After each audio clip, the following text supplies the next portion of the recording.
Welcome to Cut the Crop, keeping you in the know about everything you grow. Researchers, growers and other interesting folk delivering insights and information on topics ranging from agronomy to profitability.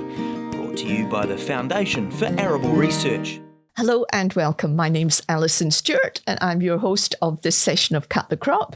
And today I'm talking to Scion's atmospheric scientist, Ilze Pretorius. Welcome, Ilze. Hi, thanks for having me. Yeah. So Ilze is the co-lead of a project called Protecting Aerobiologial from Wind-Dispersed Pests. So let's start off with just asking, what is the whole aim of the project that you're involved in? Yes, of course. So as we are all probably well aware of, New Zealand has a world-leading biosecurity system. And it's quite successful at managing the pathways where humans are concerned. So basically preventing pests from coming to New Zealand from trade and tourism, for example. So those pests that can hitchhike on cargo or that can come in through dirty boots into New Zealand. But there's another biosecurity pathway that's completely unmanaged. And that's the pathway where pests basically introduce themselves by coming on the wind. And for this, currently, we have no management. So this is like a gaping hole in our biosecurity net. And it's also a gaping hole in globally. It's not just for us.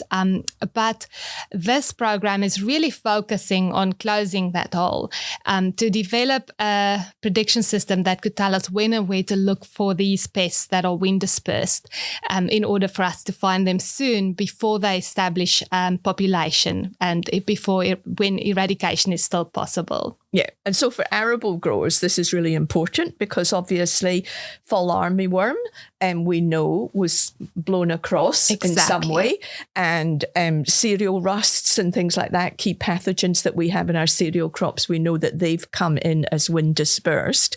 So what is the platform that you're developing that will help address this challenge?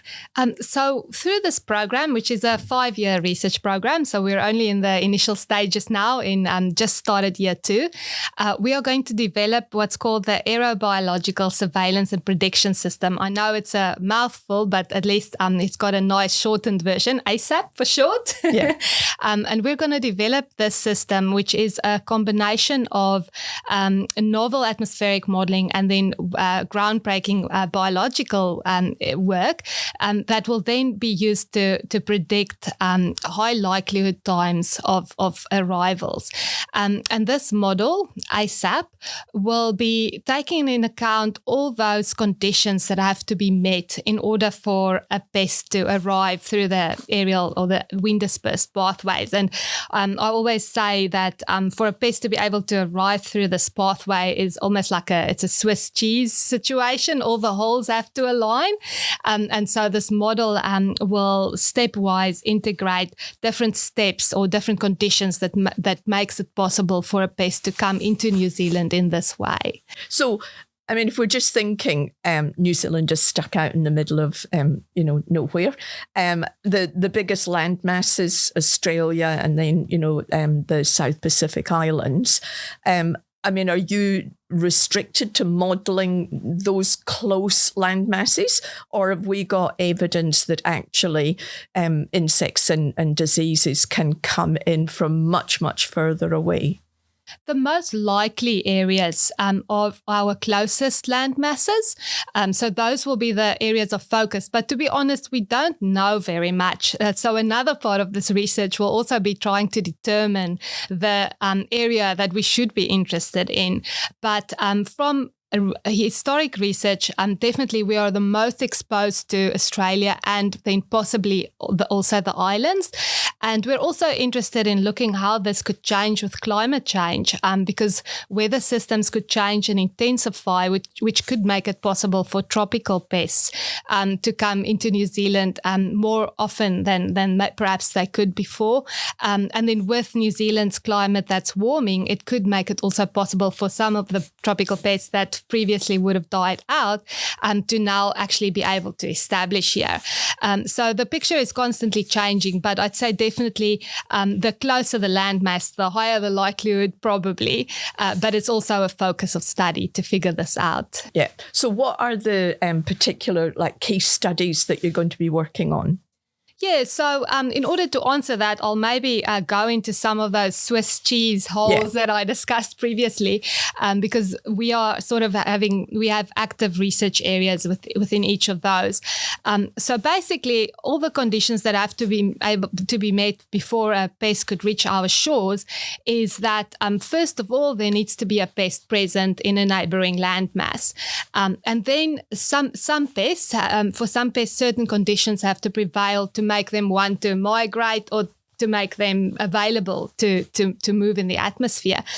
So we need to know something about that. And then for pests that are passively moving through the wind, so pests that are not flying themselves like moths, there needs to be some sort of an atmospheric mechanism that lifts them up into the higher atmosphere where they can then travel for long distances.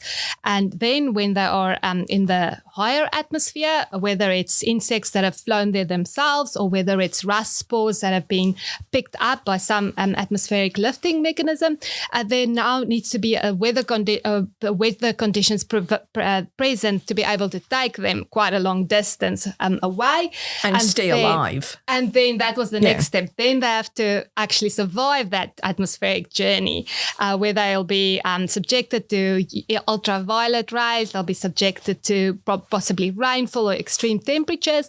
And then the reverse has to happen. There has to be some way for them to deposit on New Zealand. And then once in New Zealand, they have to have a host plant and a suitable climate to get established. And so ASAP or the development of this aerobiological surveillance and prediction system will look at active research areas within almost all of those conditions.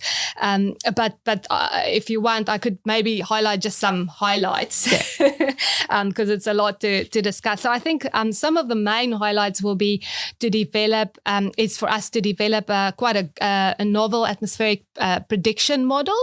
And then we'll combine that with some novel biological experiments where we are going to subject spores, rust spores, to ultraviolet rays to see what kind of conditions they can actually survive. And then we'll also subject moths, most probably fall armyworm or tropical armyworm, to different intensities of rainfall to see what they can actually, when they start to stop flying. I love the fact every time you talk about an insect, you go like this and you wave your hands. Yes. I think it's quite visual. So yes. So yes, because it's all about them flying. Yeah, and as we know, fall armyworm, it's such a strong flyer. So we really want to understand what makes them stop flying, because we can then take that in account in our model. And then we'll also do some surveillance in Taranaki, because Taranaki has been historically quite prone to some of these aerial invasions. And we are there working with the community, especially with schools, to get school children involved in our science. And is Taranaki, is that because the wind direction and everything like that from Australia, that Taranaki is the logical place where you're going to get the wind current bringing something down into New Zealand? Yeah, so there's a theory that because of its shape, exactly, because of the mound shape, and also the fact that the Taranaki region sort of sticks out from New Zealand, that's a reason why it can be a bit of a hotspot for some of these arrivals, because in our novel atmospheric modeling, we look at air bridges, and these air bridges often connect to that region. But there's also other possibility. We know that historically there was a lot of monitoring that was done there, so it's could also be just because of that. A lot of monitoring meant that a lot of these things were picked up there. But from an atmospheric perspective, there seems to be a reason why it is such a hotspot. Yeah. And I mean, it's a 5-year project. So, I mean, I can imagine that there's a lot of modelling work that is needed, to capturing data and information, verifying it with, experimental work. But when you come up with, a prototype model, how do you actually go about testing it? I mean, you'll make predictions, and then will you go out and do extensive monitoring? Yeah, that's an excellent question. And I think one of the main problems in this research is that we've got such a limited number of past incursions that came through this pathway. And even if we think we know they came through this pathway, it's not always for certain.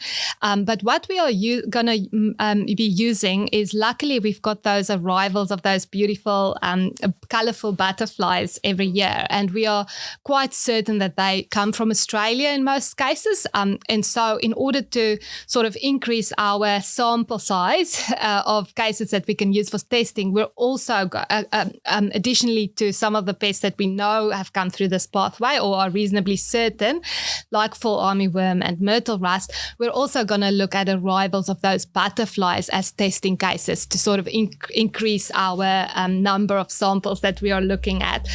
Even though those are not really pests, they're good ways to test. You're sort of using them as a proxy for the risk. Exactly. If they're coming in a particular pathway, then there is a risk that a pest could come in the same pathway. Absolutely. Yeah. So where are you in the project? Like, how far along are you? We are in year 2, so only starting out year 2 at the moment. So there's still a lot to be done.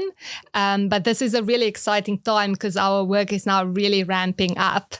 So hopefully in the future, I'll be able to share some results. But at the moment, we're just getting started, really. Yeah, excellent. So, I mean, I think it is an area that we're really interested in. I mean, we do have some serious wind-dispersed risk factors, for a lot of our crops because we cover like 25 different crops.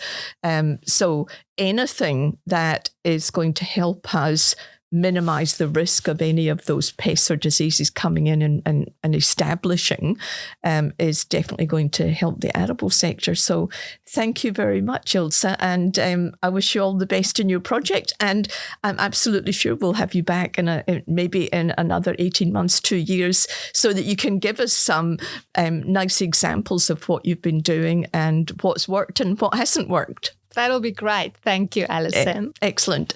Okay, and thank you, listeners. Have a great day on the farm. Thanks for tuning in to Cut the Crop, presented to you by FAR. If you'd like to know more about any of the topics discussed or have any suggestions for future topics, go to www.cutthecrop.co.nz.